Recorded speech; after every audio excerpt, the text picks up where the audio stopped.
in. Ooh, recording in progress. Lillian, I think that's our own private group recording.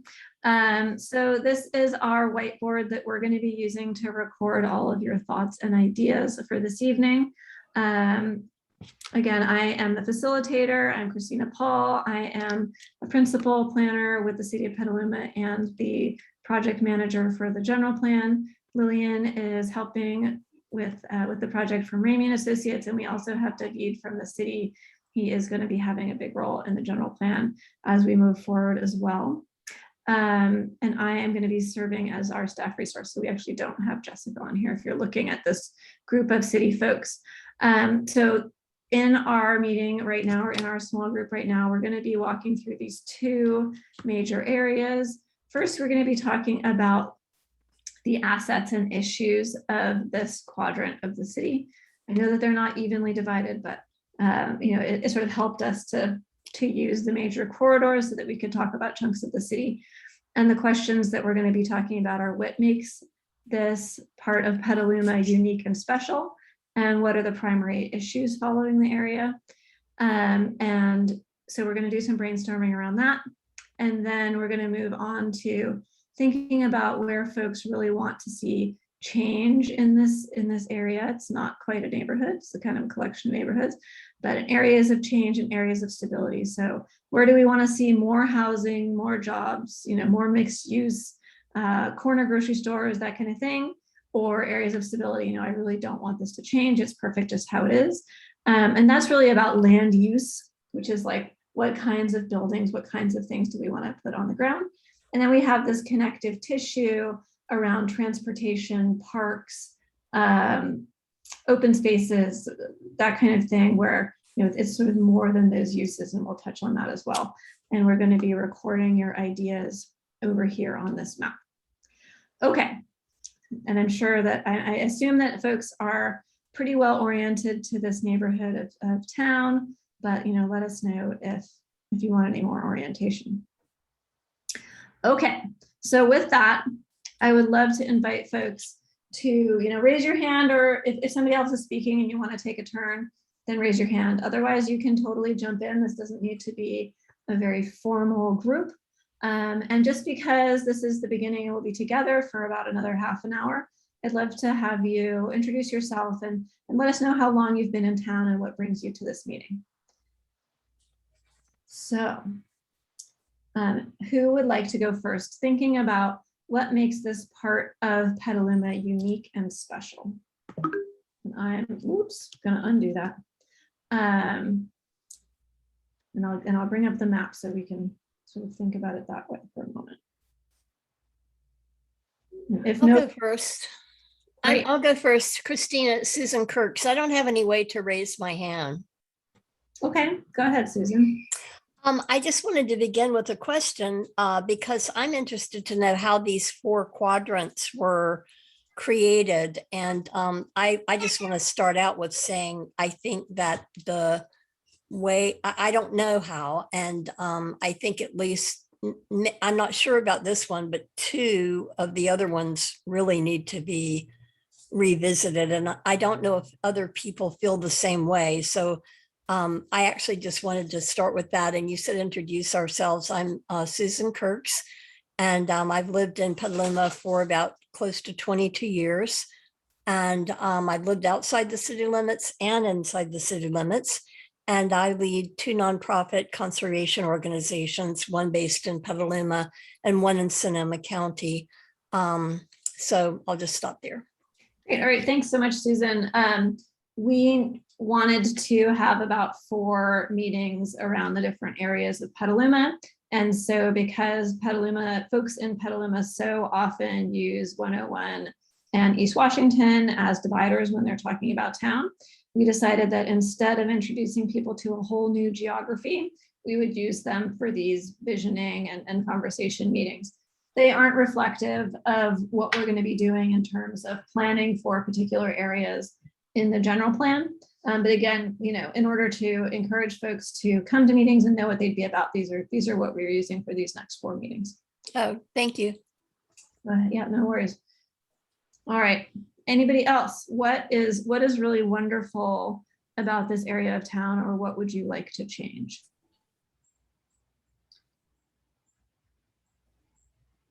I will start calling on people. Well, I mean, I can go again, but I'd rather, sit Yeah, back a moment and let somebody else talk. Thank you, Susan. Veronica, you're not on mute. Oh, great. Nancy, go ahead. And then Veronica, I would love for you to contribute your thoughts. Yeah, I just have a question before I try to understand this. My question is the 4 quadrants. What is the population? For example, it seems to me that from East Washington south, that must have the highest population city-wise. So I guess I'm just curious, how does the northeast quadrant fit in there? I don't have that memorized. I'm sorry. But I don't have a population density map. Right. Okay. I just see that as very relevant to what we're talking about. So that was the reason I raised that question. Thank you. Thank you. Okay, Nancy, do you have any thoughts about what makes this part of town great, or what you might want to change? Well, there are some things that I would like to see improved, which at this point, I guess I'm thinking a lot about safety, which has to do with street safety, slowing some traffic down, having really safe crosswalks. That's kind of what's on my mind right now. And I know that we do have the need for more housing, but as we add more housing, I would like to see more actual neighborhoods, which means maybe like small, not a big shopping area, but small places where there can be businesses, for example, a little mini market, or where people can walk to. Mm-hmm. So those are improvements that I would like to see the city work on. Yeah, thank you. And I've heard that before. So I'd love to know if that's something that other people share as an idea. I had somebody tell me that it's a very heavily residential neighborhood. And so it's harder to walk to a coffee shop or, a little place that sells eggs or whatever it is. And so could we, as part of the general plan, think about, smaller uses that aren't residential? And that, you would think that would be fairly straightforward, but if we're thinking about the allowable kinds of uses, which is like housing, retail, which is grocery stores, that kind of thing, that would mean that we would need to do some changes to the land uses through the general plan and then through the zoning code to make that kind of thing happen. Thank you. Who is next? I'll go. Hi, good evening, everyone. My name is Veronica Olson, and I'm very interested in Petaluma in general, just how we're going to evolve as a city. And I'm very interested in the intersection of how we're going to act with climate and how we're going to work with nature in our city. And that being that we're a river town, it's very important that we keep that front and center of everything we do, because I think it defines us, and it also is one of our greatest assets, as well as we flood. So we have a lot to consider, the fact that we are on a river. I heard somebody say once that we are a watershed, we are a town built on a watershed. So if you can just imagine that in your mind. So I think on this particular area, I really would love to see less focus on streets and more focus on biking and walking and placemaking having places for people to go to, people to walk and bike to. So for example, if there was kind of an anchor go to cultural place or a place where there could be some sort of economic activity, like something like what they call a fab lab, where people can have, do things and make things.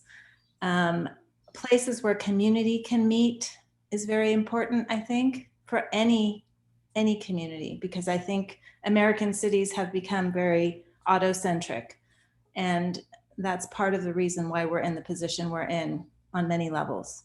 So that's my input so far. I just am really excited to be here, and I love Petaluma, and I just want all of us to come up with a great solution for our general plan so that we can thrive and be resilient and be together in community and enjoy life.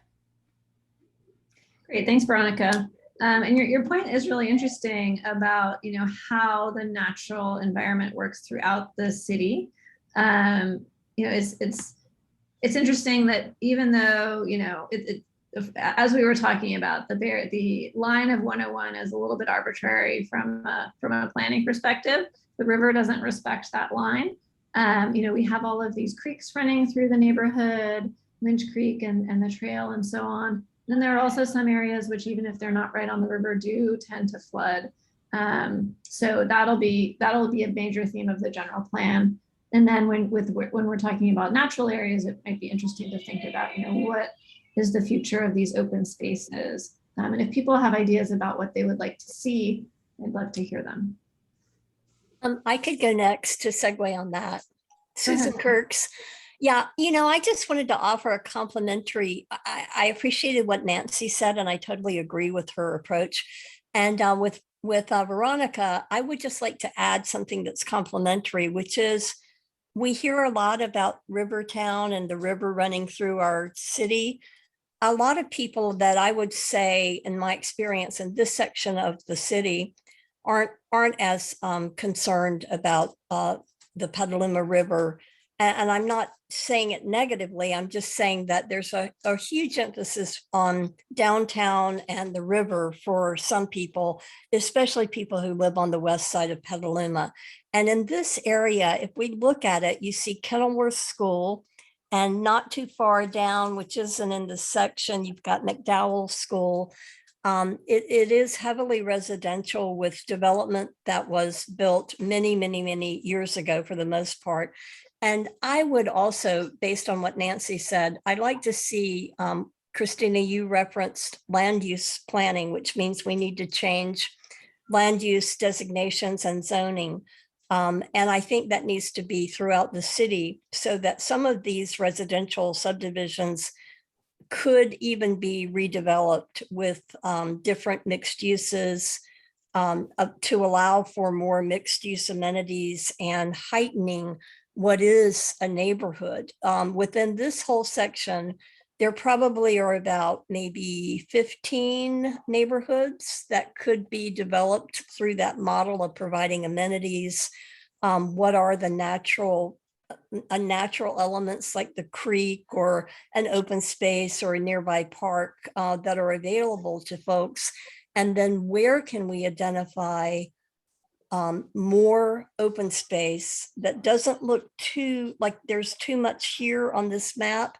But I've been in some of these subdivisions in this area of town, and honestly, some of them have some really incredible open spaces that are a part of the subdivisions. So along the edge of the city where we have the green belts that have been protected, those should remain.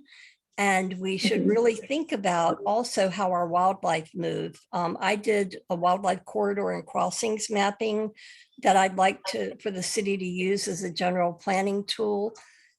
And I guess I'll stop there just to go. There's an opportunity, but thank you for letting me give my input. Yeah, thanks, Susan. So we haven't heard from Steve and Ben yet. Do you guys want to jump in? You have any thoughts so far? Sure. Steve, please go ahead. Yeah, so my name is Steve. I've been living in Petaluma for almost 20 years now. I've got 4 kids, raising them all here. They were born in the hospital just down the street from my house, basically. I'm a sales management consultant, and I also sit on the technology advisory committee for Petaluma.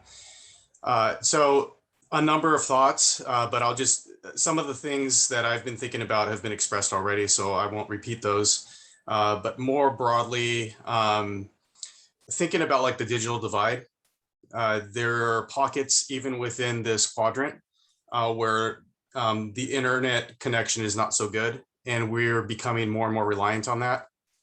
If we want to be able to adapt to the latest technology in the future, we're going to need to step it up in terms of broadband, millimeter wave, probably at least mid-range. And so that's something that we need to start planning for now.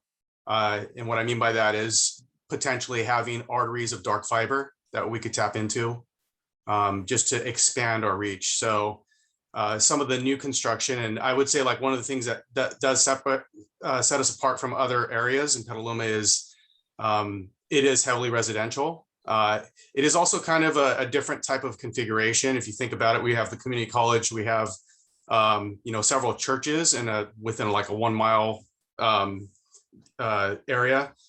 And then we have just a lot of like family communities, neighborhoods, residences, not entirely family, but based off of like the number of schools and everything that's around us, it sure seems that way. So keeping that in mind, but number one priority, I would say, just based off of our experience in this last year in the era of COVID, broadband internet, having that, bridging that digital divide, I think is really going to be a key component going forward. And then if I could just jump ahead, the other part of it is the congestion piece. Washington is the main artery there in the city, and we're seeing it more and more congested, especially during certain times of the day. Opening up Rainier Avenue should definitely be put onto the table topic of consideration, or maybe some other alternative. I know that that's been going back and forth for quite some time, but we're at a point with our population where we definitely need to have an alternative means of getting across town other than all the way around Corona Road, through Petaluma Boulevard, and that's getting congested as well. And that's all I've got for right now. Thanks, Steve. So when you talk about opening up Rainier, you mean thinking about that crosstown connector that's been proposed for quite a while. That's exactly right. All right, I'm trying to make my pen tip as big as I can to draw that in. Okay. This is Susan Kirks. I just want to chime in to say that I am completely opposed to a Rainier crosstown connector, but I am in favor of traffic relief, but also modernizing and thinking about climate change for our traffic and improving transit. All right. Thanks. So Ben, I see that your hand is up. Please go ahead. Yeah, hi everyone. I just want to focus on Old Redwood Highway, particularly the underused vacant commercial office, which kind of circles Redwood Way there, and then also around Leachout Creek. And so that's probably the biggest opportunity for change in this area, because these office buildings, which were already not very well utilized, could become perhaps multiple uses, including residential, because that little corner of our town is actually pretty walkable. There's no housing there, right? There's restaurants, there's the new Wilco, there's plenty of things over there. So I just want to kind of focus people's attention on that area in particular, being perhaps an opportunity to reimagine just the classic kind of commercial light industrial spaces. I will also just say on the area of flooding, there's a parcel across from the pumpkin patch, across from the highway, which is probably a very important floodway, and I don't think it's zoned. Perhaps the zoning on that one particular area should be looked at, because that is again a pretty important for flooding. And then I know this isn't really in the context of the general plan, but there are actually a couple of hotels in this quadrant of our city that might be good opportunities for Project Home Key and really meeting our very low income RENA numbers through some very quick permanent affordable housing through that program. And so again, that's probably not within the purview of the general plan, but we should have a discussion about that as a community is, are these, some of these hotels perhaps appropriate for that very important plan. So I'll just pause there. Thanks. Great, thank you. I don't know where the pumpkin patch is, so I didn't get that parcel. But we will get that figured out. And it's interesting your thoughts around the hotels. It's certainly something that we could think about as part of the housing element, particularly if those hotels were going to transition from being hotels over into being residences of some kind. Okay, Nancy, I see that your hand is back up. Thanks. Thank you, Ben. Yeah, I just wanted to make a comment about extending Rainier to the west side. I'm absolutely opposed to that, but we do need to help resolve some of the traffic issues. I think Caulfield would be great if it could build a bridge.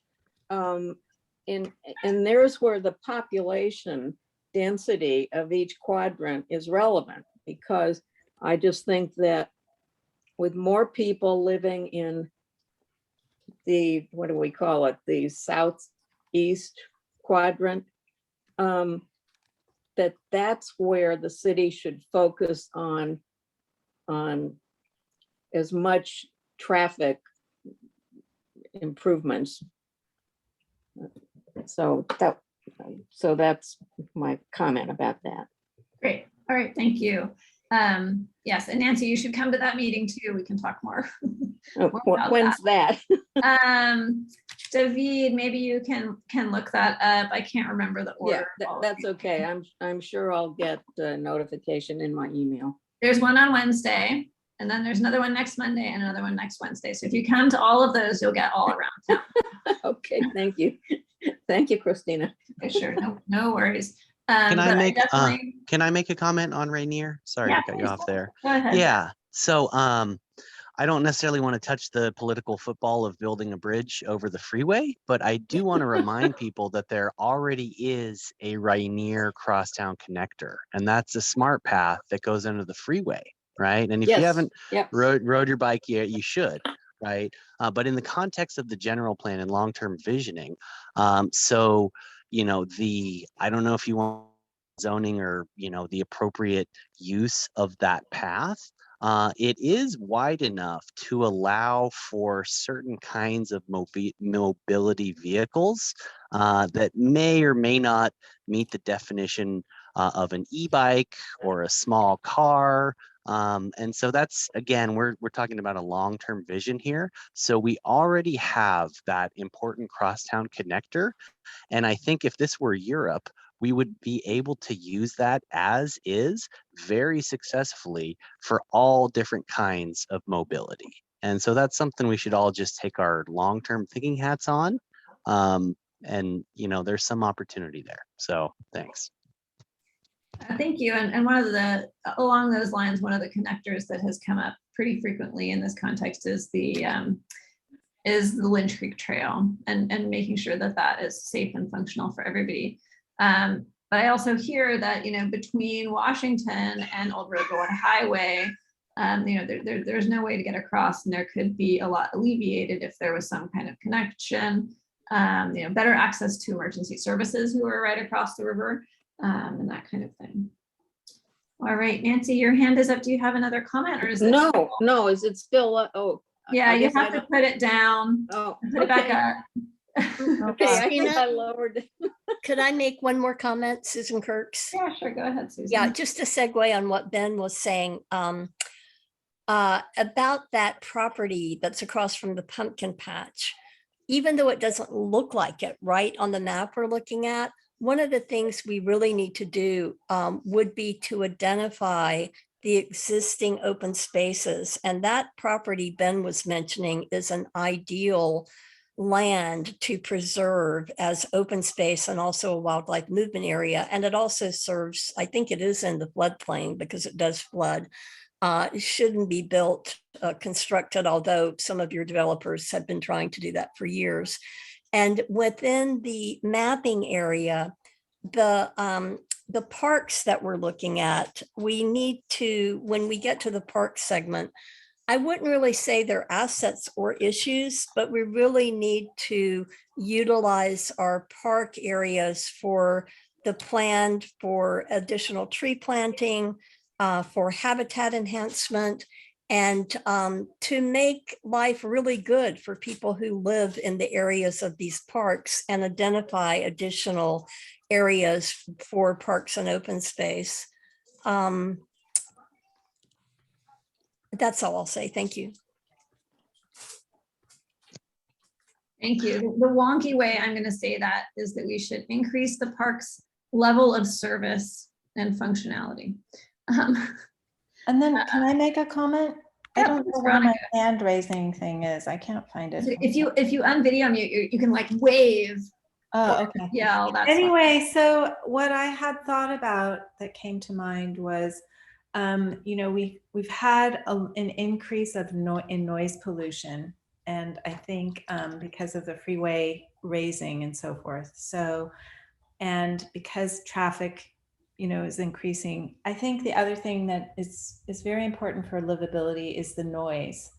And I mean, there have been studies about how bad noise is for our health and our well-being, and especially with all the stressors that we have currently.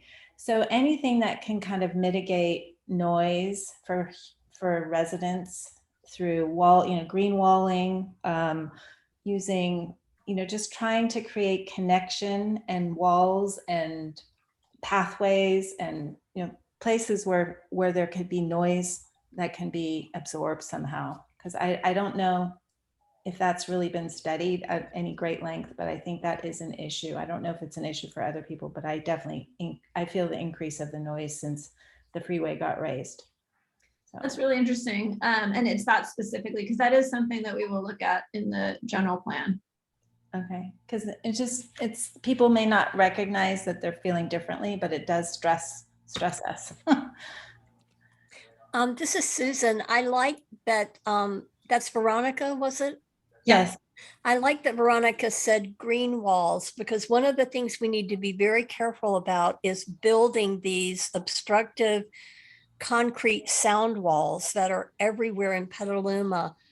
Even though I understand the reason that they are built, again, for facilitating natural wildlife movement, they're killers, and they're very obstructive, just like the K-rail, the concrete K-rail that's along Highway 101 in this particular section.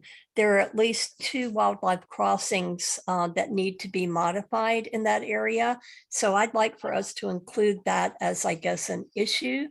Because it can be done and it wouldn't be that expensive. But once the wildlife crosses from west to east, if they meet that big sound wall, they're obstructed. So we need to be really creative about how we think about our natural environment and facilitating the ability for wildlife to move through it. And we can do it. It's not an either or. Great. Thank you. And I can't help it. I will write things down, Lillian. If you want to take them away and put them where I meant to put them, you can. Okay, great. So let's go back and make sure that we have thought about all of our assignment elements here. Christina, I'm sorry. Can I just add one last thing? Sure. Corona and Caulfield are the 2 reasonable traffic or areas to look to enhance or expand crossings. And I thought what Ben said was really interesting about the undercrossing already. Okay, so more focus on the Corona connection. All right, Nancy, go ahead. You raised your hand. Just one quick thing. When we talk about Corona, we've got to focus on the fact that the overpass needs to be replaced, improved. It's one lane each way. It's a hazard. I mean, we know there's been at least one fatality along that stretch, bicycle, some months ago. But in any case, if we're going to talk about providing roads that can go across for different sides of the freeway, we've just got to work with what we have, which is the Corona overpass, and make that safe. Right. Great. All right. Thank you. Okay, Steve, I want to make sure that we keep giving you opportunities to jump in.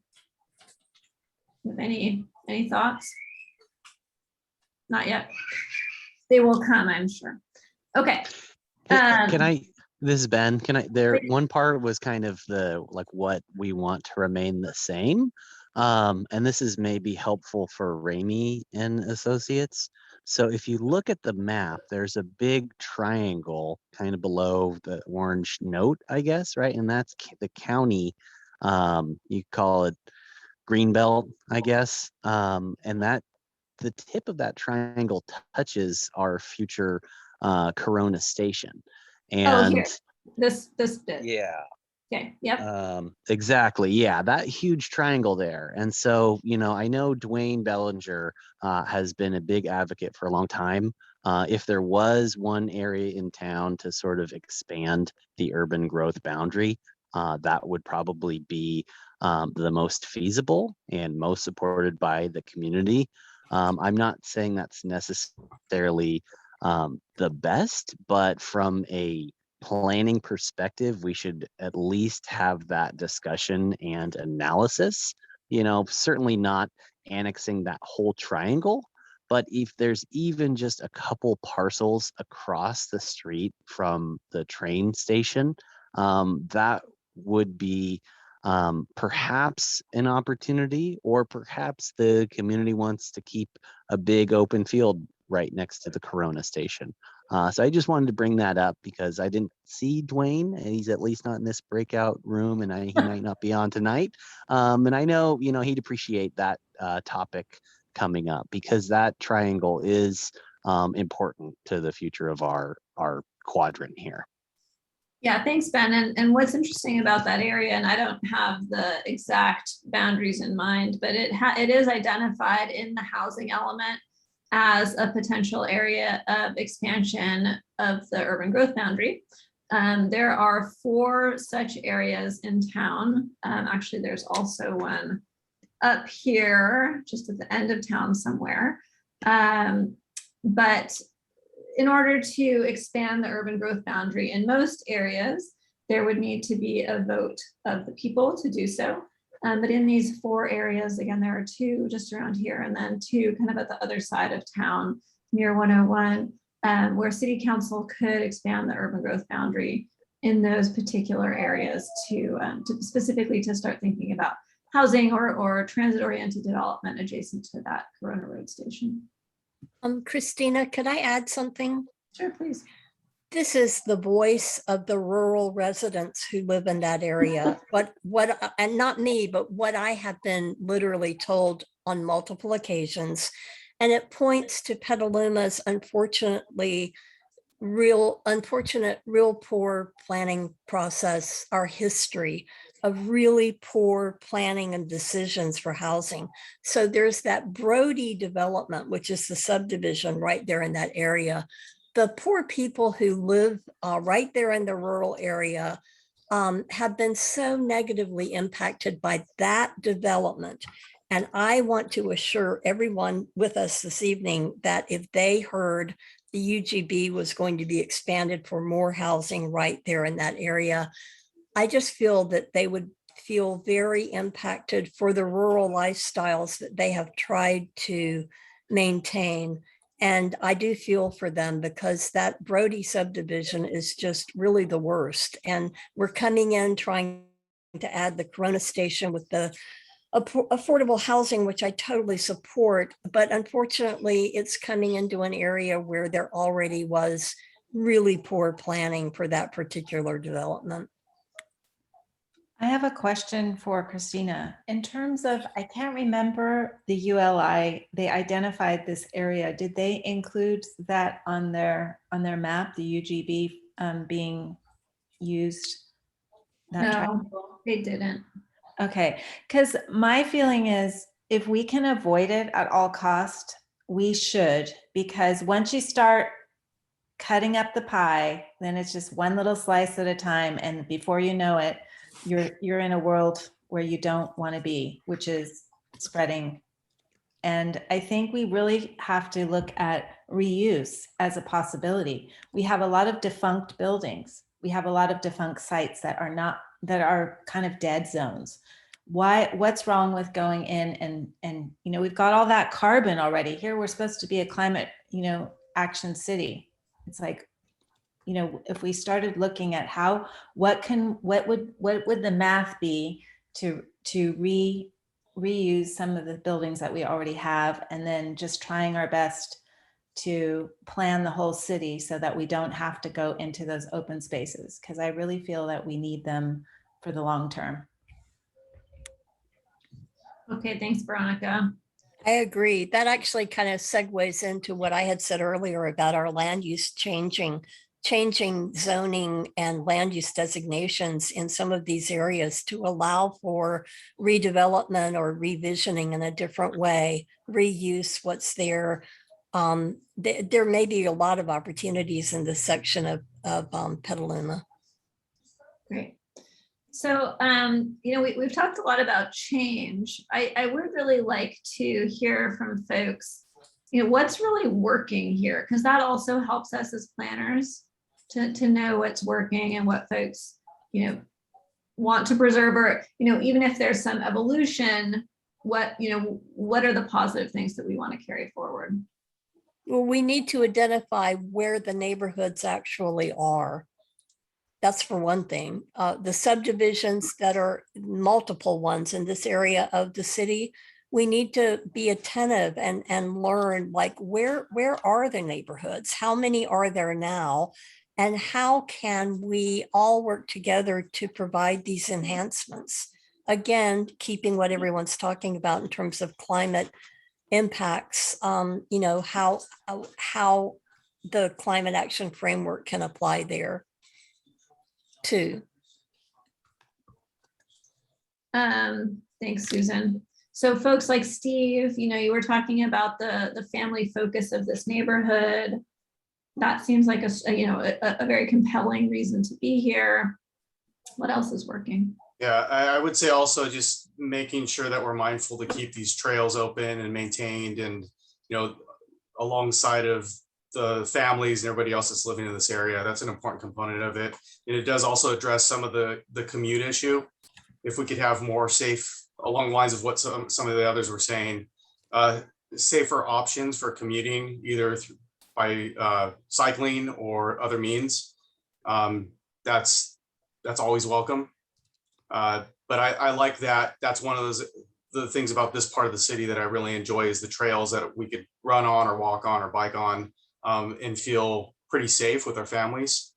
Just encouraging that, maintaining those, and of course, if we could expand them, that's welcome as well. And Steve, I know that some of these open spaces, and I've only been working in the city for a little while, and some of that time has been COVID. So I haven't spent a lot of time out in this area. These open spaces, the urban open space boundaries, urban open space. The green belt. Green belt, thank you. Are there trails through here? Or are there some areas that aren't accessible? I seem to remember that some of them aren't so accessible. Yeah, what I'm referring to is along the lines there. It goes on the back end from like the Rooster Run Golf Course all the way through to Kenilworth, as well as the Lynch Creek Trail. Those are the paved areas where people can walk, they could bike, that sort of thing. That's what I was referring to maintain those, which we are doing, just to continue to do that. That's definitely a benefit of the area. I also do like that there's not a bunch of construction up. I love the view. I love how, you know, the natural beauty of Sonoma Mountain, and you know, it's not on the map here, but you could see that from the trail as well. So that part of it too is what sets Petaluma apart in this particular part of Petaluma. That's basically what I was trying to convey there. What I'm not saying is we expand into the open space. That's not something that I would be on board with necessarily. But maybe within the confines of our boundaries right now, maybe looking at other ways to expand, like trails and being able for pedestrians to get around a little easier. Great. All right. Thank you. And I agree with Steve. Those areas, the open spaces, those are green belts and open spaces. They're not for making, I mean, it's right around the edge of the city too. So that's not really functional or aesthetically pleasing to start putting a lot of people there, because what Steve said about the connection to Sonoma Mountain for that time of that side of the city is really it's a special view and a special relationship. Great. All right. Well, thank you so much. I'm seeing a pop-up, which means will soon be vacuumed back in to the main group. And you know, I really appreciate all this input. We're going to be putting everything together. Any 30 seconds worth of final thoughts on this? Well, this is a really good group. Thank you, Christina, and Thank you. everybody. Thank you very much for the opportunity. Yeah, pleasure. All right. Let's see. And Lillian and David, thank you for taking all these notes. Look, they were writing it all down while I was doodling with my. And I got your comments from the chat as well, so. Oh, thank you. Yeah, I cannot facilitate and write things down and look at the chat, so that's fantastic. All right, thanks everybody. I know we did. We're gonna wait just one more second here, make sure everyone